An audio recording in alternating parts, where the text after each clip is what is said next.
ঘুম থেকে উঠতে না উঠতেই এই অবস্থা। আকাশের তো এরকমই, বৃষ্টি আর বৃষ্টি। সকাল সকাল উঠে যেমন ওয়েদার তেমন ডিমান্ড তো থাকবেই। হাঁসের মাংস রান্না হবে, এজন্য আমি আর সে যাচ্ছিলাম হাঁস কিনতে। খিচুড়ি রান্না হয়েছিল সকালে, সেটা খেয়ে দিয়ে দুজনে রওনা হলাম। আর গিয়ে দেখলাম এই কটা হাঁসই আছে, তার মধ্যে মোটামুটি আমাদের চাহিদা মতো 2টা নিলাম। আর যেহেতু বাড়িতে অতিথিও আছে, একই সঙ্গে 2 কাজই হয়ে যাবে। হাঁস নিয়ে এত হয়ে গেছে, তার মধ্যে আবার দেখি যে বৃষ্টি শুরু হয়েছে হালকা হালকা। তারপরে হাঁস 2টাকে পরিষ্কার করার জন্য এখানে নিয়ে আসলাম, কারণ হাঁস পরিষ্কার করতে অনেকটা সময় লাগে, এমনিতেই বৃষ্টি, বাড়ি নিয়ে প্রচুর টাইম লাগবে এই জন্য।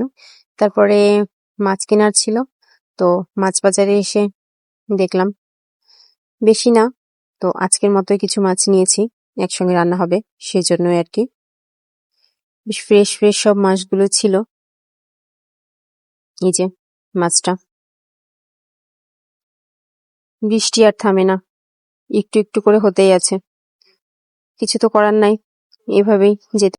এরপর সকালটা এভাবে কেটেছে। এরপর আর কি বাসায় এটার রান্নার আয়োজন করতে হবে।